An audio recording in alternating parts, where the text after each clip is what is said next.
ظہور امام زمانہ خدا کاش مجھ کو دکھائے، ظہور امام زمانہ خدا کاش مجھ کو دکھائے۔ ماشاء اللہ، لا حول ولا قوة الا باللہ العلی العظیم۔ اعوذ باللہ من الشیطان الرجیم، بسم اللہ الرحمن الرحیم۔ الحمد للہ رب العالمین، والصلاة والسلام علی سیدنا و مولانا خاتم النبیین ابی القاسم محمد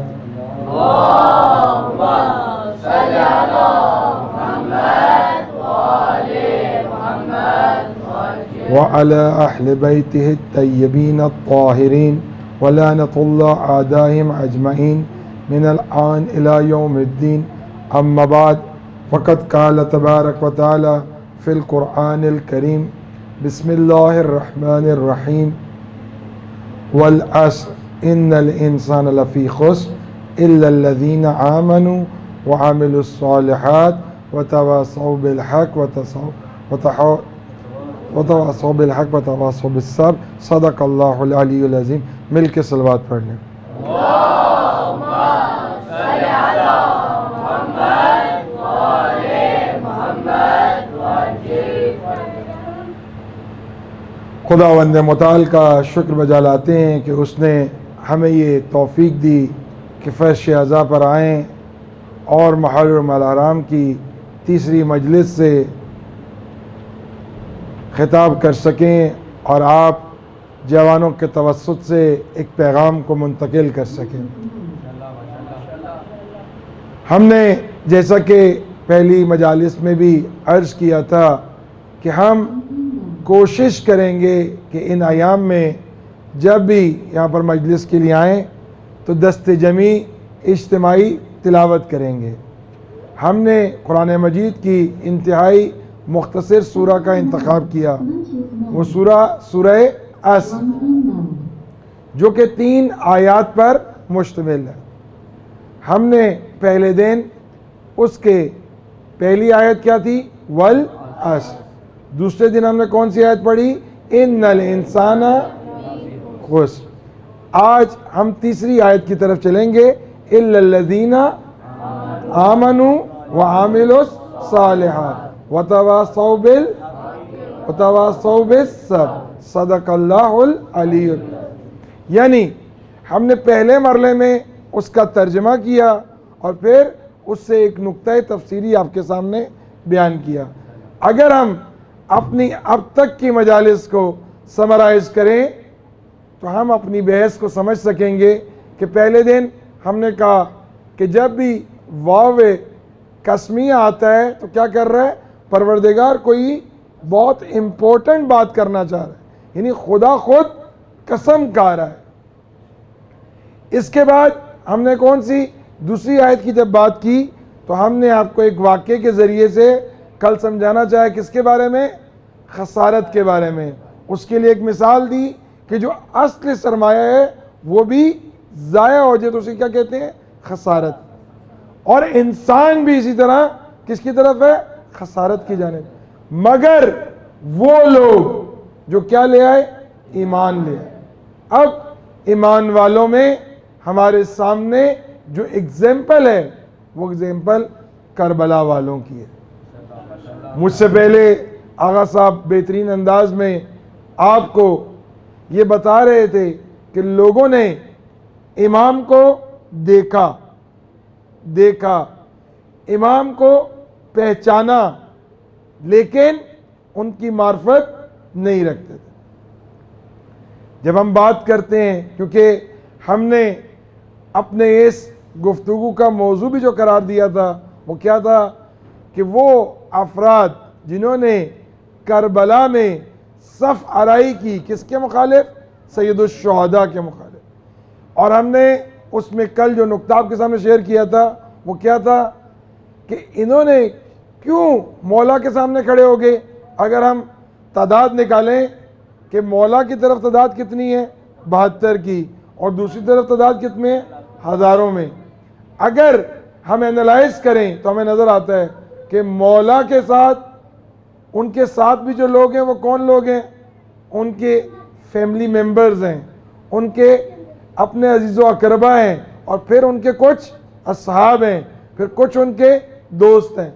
لیکن اس دور کی پرسنٹیج کے مطابق ایک اچھی خاصی پرسنٹیج کو کیا کیا؟ ابن زیاد نے اپنے ساتھ ملا لیا، یعنی دشمنان اہل بیت نے اپنے ساتھ ملا لیا۔ کس بنیاد پر؟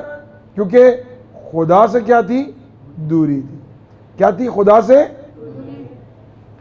کل ہم نے اس چیز کو بیان کرنے کے لیے آپ بچوں کے سامنے انتہائی سادہ الفاظ میں 2 اصطلاحات کا استعمال کیا تھا۔ ہم نے آپ کے سامنے عرض کیا تھا کہ عزیز بچوں، ہمارے سامنے اگر تاریخی اعتبار سے دیکھا جائے تو 2 ہی گروہ ہیں۔ ماشاءاللہ، بچے نے فوراً کہا ایک گروہ وہ ہے جو خدا کی بات مانتا ہے، اسے ہم کیا کہتے ہیں؟ اور ایک گروہ کس کی بات مانتا ہے؟ اسے کیا کہتے ہیں؟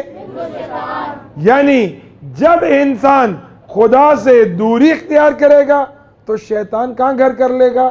اس دل میں۔ پھر شیطان کہاں گھر کر لے گا؟ اس دل میں۔ اور پھر انسان امام کو دیکھ رہا ہوگا، امام کی بات کو سن رہا ہوگا، لیکن اس پر عمل نہیں کرے گا۔ اس کا اندازہ، اس کی تحلیل اگر ہم قرآن کی روح سے کریں تو قرآن خود کہتا ہے کہ جب انسان غفلت کرے، کیا کرے؟ یعنی خدا کے دیے ہوئے قانون پر عمل نہ کرے، کیا کرے؟ عمل، تو کیا ہو جائے گا؟ اس کے دل میں کون گھر کر لے گا؟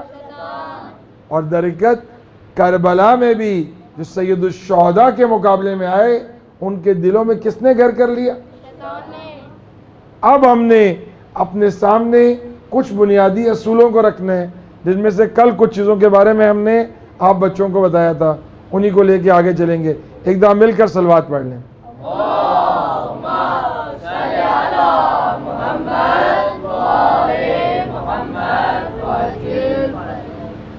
اب یہاں تک ہمارے ساتھ ہیں نا سب بچے؟ ہم نے آپ بچوں کے ساتھ پہلے دن جس موضوع پہ بات کی تھی وہ کیا تھی؟ وہ تھی شب اول کے اوپر۔ شب اول میں بھی آپ کو ایک واقعہ سنایا اور کچھ چیزیں یاد ہو گئی۔ اسی طرح ہی ہم نے کہا کہ جب میں نے اور آپ نے کالا لباس پہن لیا، یعنی اب اگر باہر سے کوئی یہاں آئے وہ ہمیں دیکھتے ہی پہچان لے گا کہ لگتا ہے ان کے گھر کا کوئی بڑا مارا گیا ہے، یہ غمگین ہے، ان کے چہروں پر اداسی چھائی ہوئی ہے۔ اگر ہم نے اپنے آپ کو ایسا بنا لیا تو ہم نے کس کے قول پہ عمل کیا؟ امام باقر علیہ السلام کے قول پہ عمل کیا۔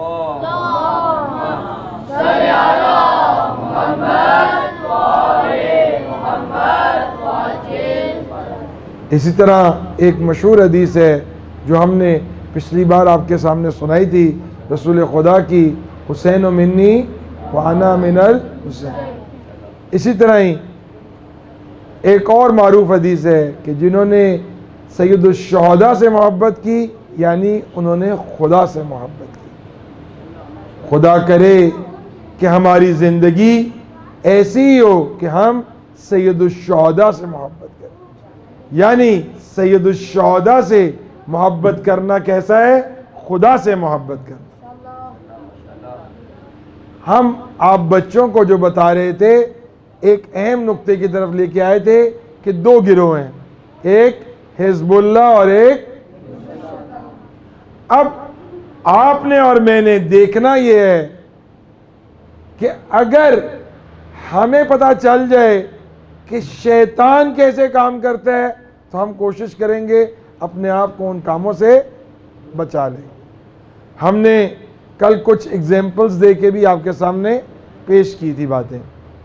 پہلی چیز جو ہم سب کو یاد رکھنا ہے، معمولاً ہم ایک سردیوں کے موسم میں ایک ایڈ دیکھتے ہوتے ہیں کہ جب ہمارے سامنے مچھروں کی تعداد بڑھ جاتی ہے تو سب لوگ کیا کہتے ہیں، کوئی ایسی چیز ہونی چاہیے کہ وہ لگائیں اور مچھر آپ سے دور رہنے پر مجبور. تو اس کے لیے ہم نے ایک جملہ نقل کیا تھا بچوں کے لیے کہ ہم کہتے ہیں لگائیں ماسکویل، مچھر آپ سے دور رہنے پر مجبور. اگر میں اور آپ چاہتے ہیں کہ ہم نے شیطان کے گروہ میں نہیں ہونا، حزب اللہ کے گروہ میں ہونا ہے، تو ہمیں کیا کرنا ہوگا؟ رہیں ہم باوضو شیطان ہم سے دور رہنے پر مجبور. اب اصول طے کرتے جاتے ہیں کہ اگر شیطان کو چاہتے ہیں کہ شکست دے دیں تو ہمیں کیا ہونا چاہیے؟ باوضو. اگر ہم باوضو ہوں گے تو شیطان ہمارے قریب. اسی طرح ہی جب ہم تسبیح خدا کریں گے تو شیطان ہم سے. اسی طرح ہی اگر ہم روزے سے ہوں گے تو شیطان ہم سے، شیطان کو شکست ہو جائے گی. اسی طرح ہی اگر ہم طولانی سجدے کریں گے تو کس کو شکست ہو جائے گی؟ اب ہم نے طے کرنا ہے بھائی کہ ہم نے کون سے گروہ کا ممبر بننا ہے. ہم نے حزب اللہ کا ممبر بننا ہے یا حزب الشیطان کا؟ کس کا ممبر بننا ہے بھائی؟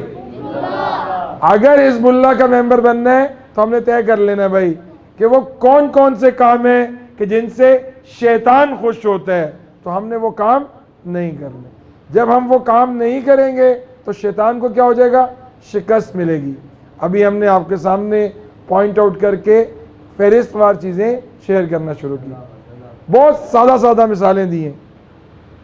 اگر ہم طے کر لیں کہ ہم نے اسکول جانا ہے پڑھنے کے لیے تو کیا کریں؟ باوضو ہو کے جائیں. کس کو شکست ملے گی؟ شیطان. اگر ہم نے سینہ زنی کرنی ہے، ماتم کرنا ہے، تو اس سے پہلے کیا کریں؟ باوضو ہو جائیں. کیونکہ ہم پرسہ دینے جا رہے ہیں سید الشہداء کا، اور ہم یہ یقین رکھتے ہیں کہ خود جب ہم مجلس کو برپا کرتے ہیں تو اس مجلس میں کون آتا ہے؟ ہمارے وقت کا امام آتا ہے اور خود سیدہ آتی ہیں پرسہ لینے کے لیے. تو اپنے آپ کو اس قابل بنانا ہے کہ ہم شیطان کے گروہ سے نکل آئیں، رحمان کے گروہ میں آ جائیں. یا عائلی ماشاءاللہ. اگر اب یہ باتیں ہمارے بچوں تک منتقل ہوئی ہیں تو ہم اسی کے ساتھ ساتھ آگے چلیں گے کہ ہمیں کرنا کیا ہے، کہ ہمیں ہر وہ کام کرنا ہے کہ جس سے ہم شیطان کو شکست دے سکیں.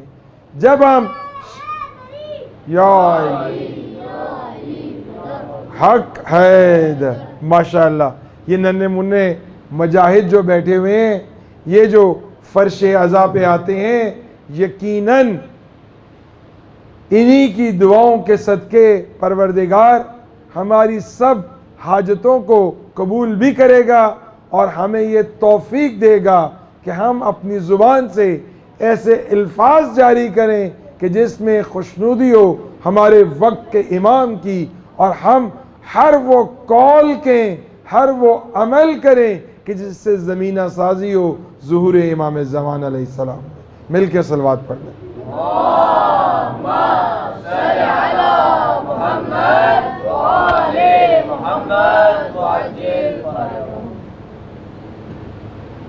اگر ہم نے ان کاموں کو کیا اور کس کو شکست دے دی؟ شیطان کو. ہم کون سے گروہ میں آ جائیں گے؟ حزب اللہ کے گروہ میں. اب حزب اللہ کے گروہ میں، خدا کے گروہ میں آنے کے لیے کافی دفعہ بہت چھوٹی سی حرکت ہوتی ہے، وہ انسان کو تیزی سے خدا کی جانب لے آتی ہے، اور کافی دفعہ انسان بہت سے کام کرتا ہے لیکن خدا سے دور ہوتا جاتا ہے. اس کو سمجھنے کے لیے ایک آسان سی مثال دے کے آپ بچوں کو سمجھانا چاہتا ہوں. در حقیقت ہماری زندگی میں بھی ایک کلاک چل رہی ہے. کیا چل رہی ہے؟ اس کے لیے کسی شاعر نے کیا خوب کہا ہے، غافل تجھے گھڑیال یہ دیتا ہے منادی، غافل تجھے گھڑیال یہ دیتا ہے منادی، گردون نے گھڑی عمر کی اور کٹا دی. یعنی میری اور آپ کی زندگی بھی بذات خود ایک کیلنڈر سے ٹک ٹک چل رہی ہے. یعنی اگر دیکھا جائے پہلے ہم اتنے سال کے تھے اور آج ہم اتنے سال کے ہو گئے، پہلے چند ماہ کے تھے پھر اتنے سال کے ہو گئے، اور پھر زندگی آگے بڑھتی جا رہی ہے. اور دیکھیں تو کیلنڈر ہر روز ایک دن گزار کر ہمیں اپنی عاقبت کی طرف لے کے جا رہا ہے. شرط یہ ہے کہ ہم نے اس پہ کس طرح کا کام کیا. اور اگر خدا نخواستہ کہ ہم نے خدا سے غفلت اختیار کی، خدا سے دوری اختیار کی، تو ہم کیا کریں گے؟ اپنی ایڈنٹیٹی کھو بیٹھیں گے، اپنی شناخت ہی کھو بیٹھیں گے. جب اپنی شناخت کھو دیں گے تو پھر خداوند متعال بھی انسان کو انسان کے حال پر چھوڑ دیتا ہے، اور پھر شیطان اس کے دل پر حاوی ہو جاتا ہے. اگر ہم اپنے آپ کو ان کرائسس سے نکالنا چاہتے ہیں تو ہمیں کیا دیکھنا ہوگا؟ جس طرح ہمارے سامنے محرم کے ایام شروع ہوئے، بڑی تیزی سے پہلا دن گزرا، دوسرا دن گزرا، اور آج تیسری شب بھی ہماری اختیار سے نکل گئی. لیکن خوش بخت ہیں وہ لوگ، خوش بخت ہیں وہ جوان. میں نے کل بھی شہید ڈاکٹر کے حوالے سے ایک واقعہ نقل کیا تھا. ایک دفعہ مل کر صلوات پڑھیں. میں شہید کا ایک کال سناؤں آپ کو.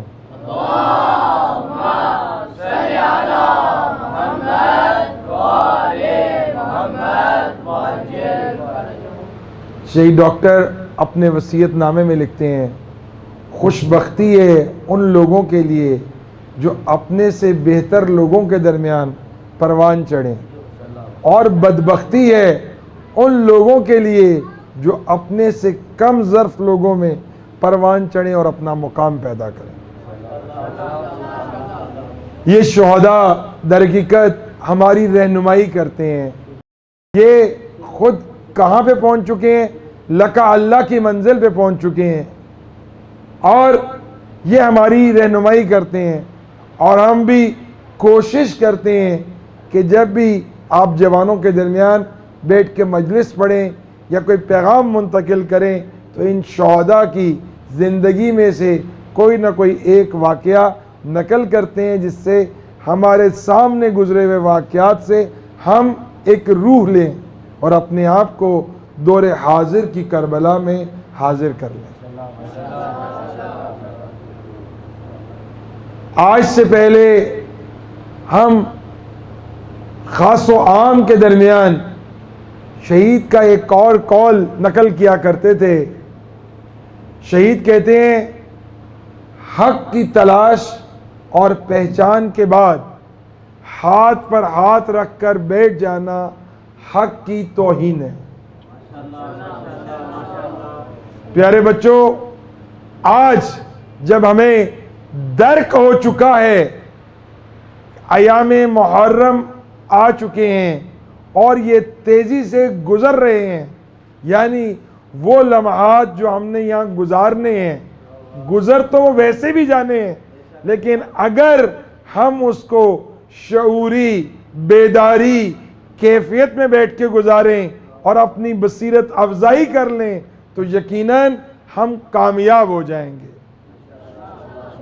اور اگر آج کی ان گفتگوؤں کے بعد ہم طے کر لیں، اکثر ہم جب بچوں کے ساتھ بیٹھتے ہیں تو بچوں کو ان کی سطح پر مثالیں دیا کرتے ہیں. یقیناً ان بچوں کو ہم نے کبھی ایک داستان ضرور سنائی ہوگی. مجھے جہاں تک یاد آ رہی ہے کہ ان بچوں کو ایک دفعہ ہم نے ایک داستان سنائی تھی، اچھے طوطے اور اچھے طالب علم کی. یاد ہے؟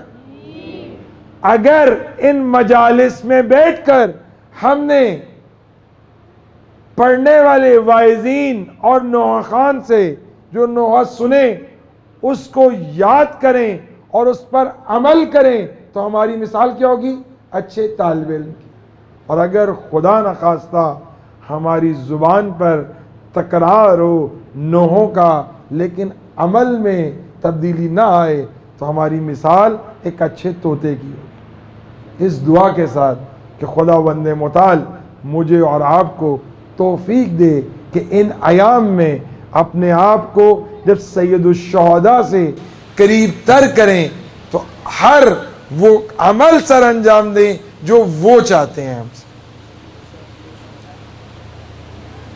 بس میں انتہائی اختصار کے ساتھ ایک واقعہ شہید کی زندگی سے نقل کرتا ہوں اور پھر تیزی سے مصائب کی طرف آتے ہیں، کیونکہ کل شب جمعہ تھی اور آپ جوانوں نے بہترین انداز میں دعائے کمیل کی تلاوت کی اور میں نے کہا کہ واقعاً خوش نصیب ہیں یہ جوان کہ جن کو محرم کی پہلی شب جمعہ ملی، اور نہ جانے کتنے ہی عزادار ایسے ہوتے ہیں کہ ان کو ان پہلی شب جمعہ میں توفیق حاصل نہیں ہوتی کہ وہ آئیں جب سید الشہداء کو پرسہ دے رہے ہوں تو ان کے بابا امام المتقین کی کہی ہوئی دعا کو نہ پڑھ پاتے ہیں۔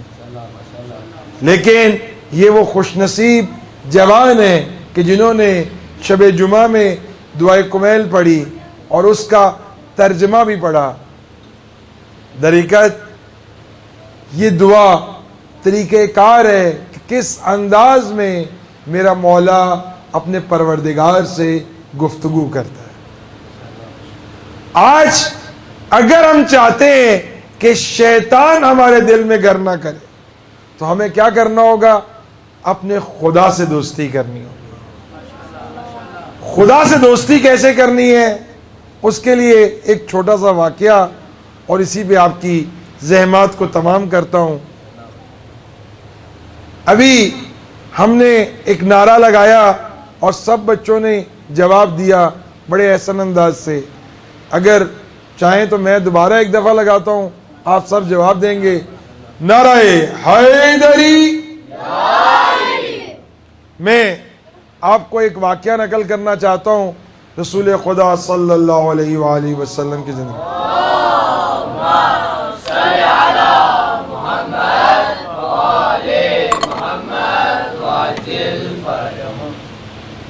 کیونکہ ہمیں اور آپ کو پتہ ہونا چاہیے کہ جب ابھی اسلام آ رہا تھا تو اس وقت حالات ایسے ہوئے کہ رسول خدا نے مولائے متقیان امام علی علیہ السلام کے بھائی جعفر کو کہاں بھیجا تھا؟ حبشہ بھیجا تھا تبلیغ کے لیے۔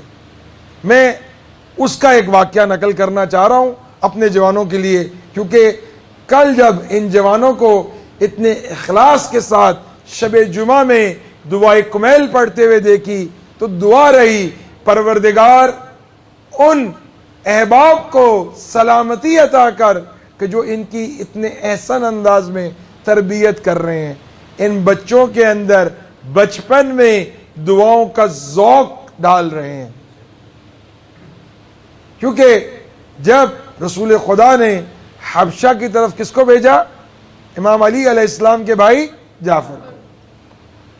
یہ واقعہ کچھ اس طرح سے ہے کہ جب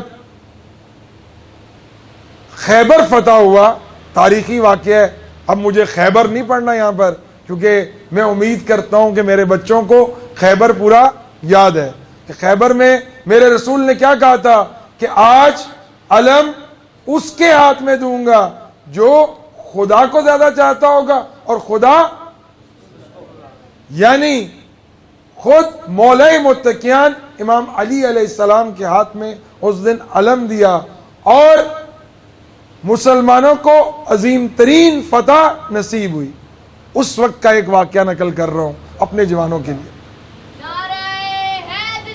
یا علی، اگر دیکھا جائے کہ اس موقع پر میرا رسول مخاطب ہے تو دیکھتے کیا ہیں کہ جب مولائے متقیان خیبر کو فتح کر رہے ہیں تو میرے رسول کو زیادہ کس کو خوشی ہوگی؟ میرا رسول خود کہتا ہے اے جعفر مجھے نہیں معلوم کہ مجھے زیادہ خوشی اس خیبر کی فتح کی ہے یا تمہارے سے مل جانے کی ہے، کیونکہ میرا رسول اکثر جو مولا متقیان امام علی کے لیے کہا کرتا تھا وہی اسی جعفر کے لیے کہا کرتا تھا۔ اب یہاں سے واقعہ نقل کرنا ہے اپنی ماؤں بہنوں کے لیے بھی اور اپنے بچوں کے لیے بھی۔ امپورٹنٹ ترین واقعہ ہے کہ جب حضرت جعفر آتے ہیں وہ کہتے ہیں اے میرے آقا، اے میرے سردار، میری جان آپ پر قربان ہو، ماں باپ آپ پر فدا ہوں، آپ نے یاد فرمایا تو میرا رسول خوشی سے مسکرا کے کہتا ہے اے جعفر آج اسلام کے پاس بہت سے غنائم ہیں، مجھے یہ بتاؤ کہ میں تمہیں کچھ مال دنیا دوں، کوئی زمین کا ٹکڑا دوں یا اشرفیاں دوں یا کوئی ایسا انعام دے دوں جو تا قیامت رہ جائے اور لوگ اس سے فیض پائیں؟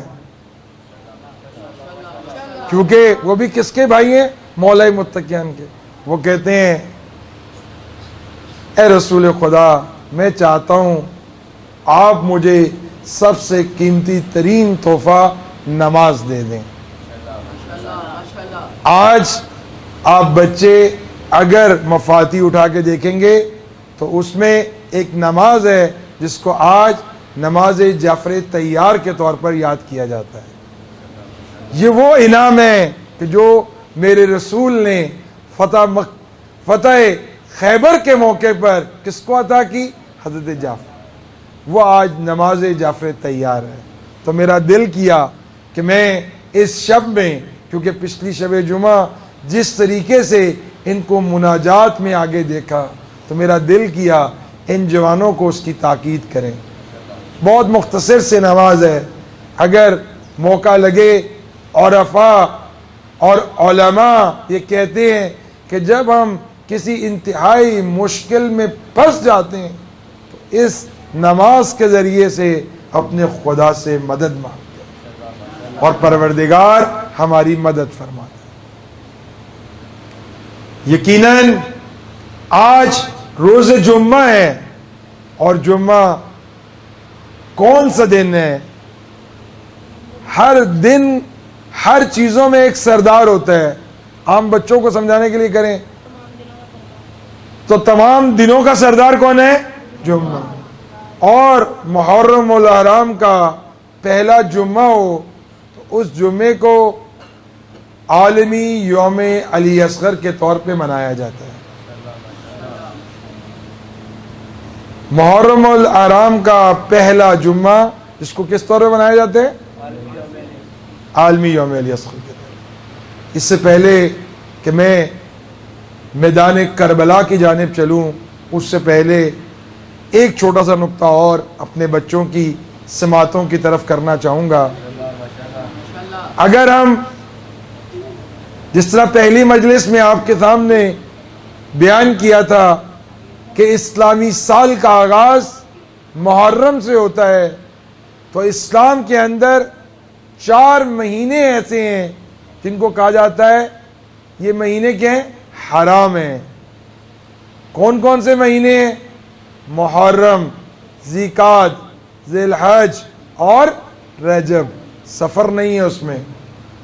یعنی یہ اسلام سے پہلے بھی ایسا تھا کہ جب جہالیت تھی اور لوگ ایک دوسرے سے لڑتے تھے اس وقت بھی کیا کہتے تھے؟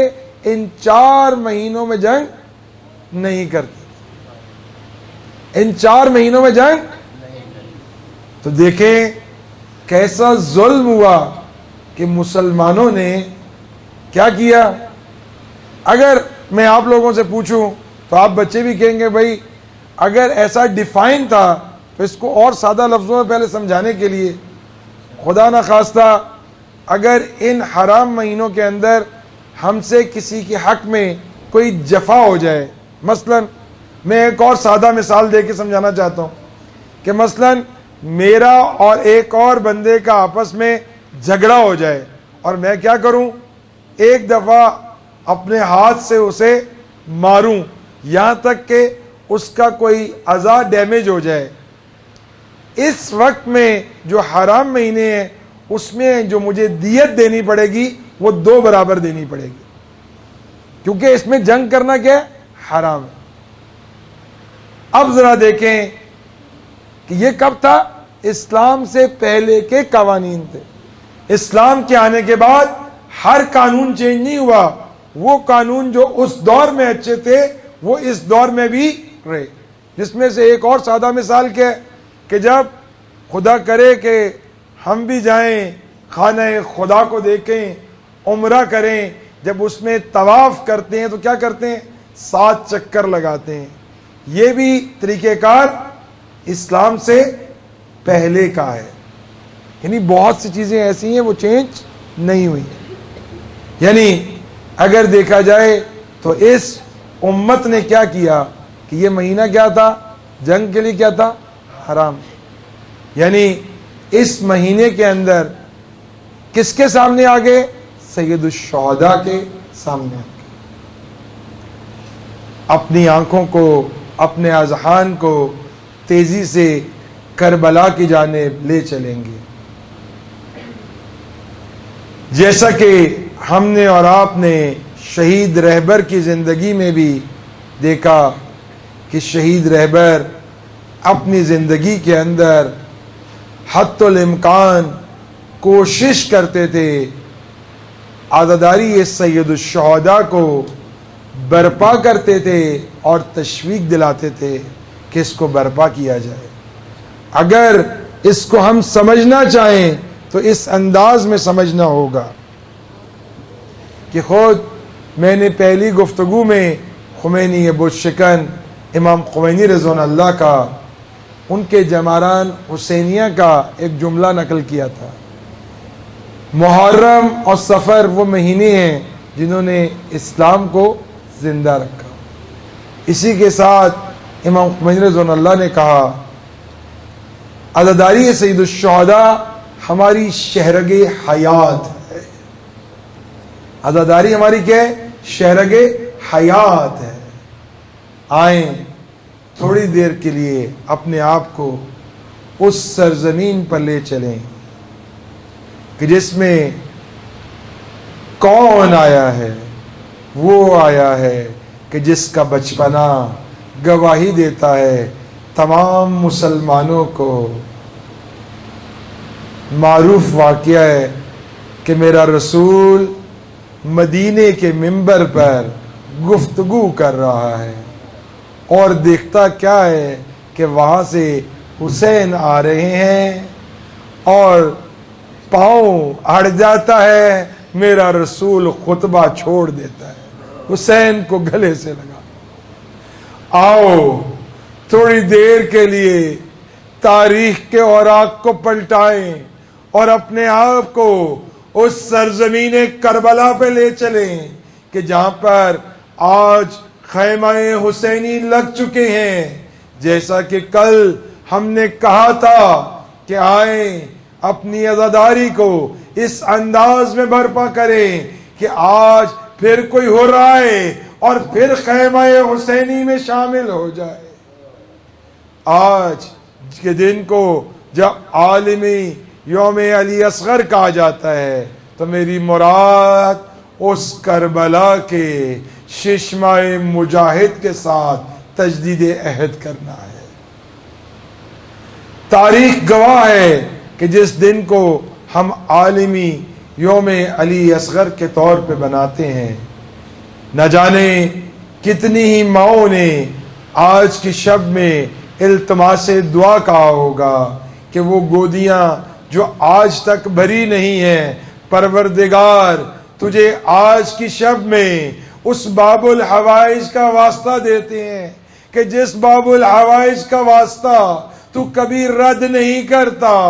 آئیں اپنے آپ کو میدان کربلا کی جانب لے کر چلیں، خیموں کے ان مناظر کو یاد کریں کہ جب میرے اور آپ کے آقا کا ایک ایک جانثار ساتھی مقتل کی طرف جاتا رہا. کبھی میرے مولا نے کہا اے عباس تم تو میرے لشکر کے علمدار ہو۔ پھر میرے مولا غازی نے کہا اے میرے آقا، کبھی دائیں دیکھتا ہوں کبھی بائیں دیکھتا ہوں، میرے مولا اب وہ لشکر ہی کہاں رہا جس لشکر کا میں علمدار ہوں۔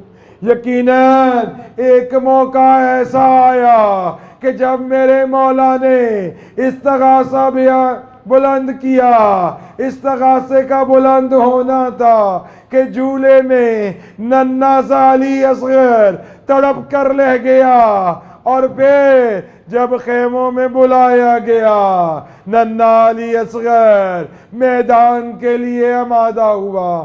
آج اگر ہم سے کوئی پوچھے تم عالمی یوم علی اصغر کس لیے مناتے ہو، ہم ایک پیغام دینا چاہتے ہیں۔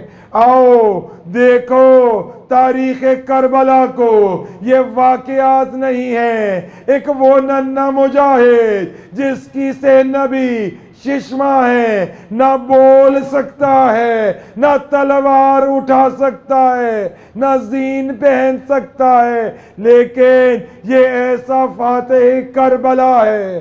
آئیں اپنے آپ کو اس مناظر کی طرف لے چلیں کہ جب میرا آقا مقتل نے آیا ہے خیموں کے اندر کہ آؤ میں علی اصغر کو سیراب کرا لاؤں۔ یقیناً اپنے ہاتھوں کو اوپر جب مولا نے ننھے علی اصغر کو لیا ہوگا، اس حسین کے لیے کتنا سخت ہوگا۔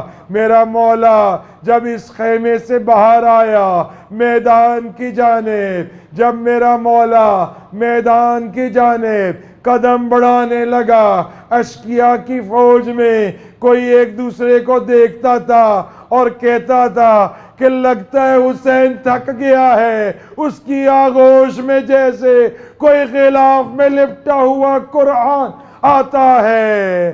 نہ جانے وہ کتنے شقی ترین انسان تھے کہ جن کو میرے مولا نے کہا اے فوج اشقیاء، تمہارا مقابلہ مجھ حسین سے ہے، بتاؤ اس چشمائے کا کیا قصور ہے، اس کی ماں کا دودھ بھی خشک ہو چکا ہے، چند گھونٹ اس کو پانی پلا دو۔ یہاں تک کہ میرے مولا نے علی اصغر کو ہاتھوں پہ لیا، اور یقیناً بس میں تو کہتا چلا جاؤں گا، نہ مجھ سے دہرایا جائے گا، نہ مومنوں تجھ سے سنا جائے گا۔ خود اولاد والے ہو، اگر ایک ششمہ کا بچہ ہو، آج کی تڑپتی ہوئی دھوپ میں صرف اپنی آغوش میں لو، جب یہ سورج پڑتا ہے تو کیسے بچہ بلبلا اٹھتا ہے، کیا وہ کربلا کی تپتی ریت ہوگی جس پر میرے مولا نے علی اصغر کو رکھا ہوگا۔ اور یقیناً جب میرے مولا سے کہا گیا اے لال تو میری گواہی دے، اور پھر جب شہزادہ علی اصغر نے اپنی زبان اپنے ہونٹوں پہ پھیری تو فوج اشقیاء سے رہ نہ گیا، منہ اپنے بغلوں میں دے کر رونے لگے، اور فوجیں کی فوجیں پلٹیاں کھانے لگی۔ اس وقت ظالم ترین انسان نے وہ تیر لیا، اور ملا نے وہ تیر جس سے جانوروں کو مارا جاتا ہے، اس سے اس ننھے علی اصغر کو فقط ذبح نہ کیا گیا، میں کہنا چاہوں گا اس ننھے علی اصغر کو نہر کیا گیا۔ ماتم حسین۔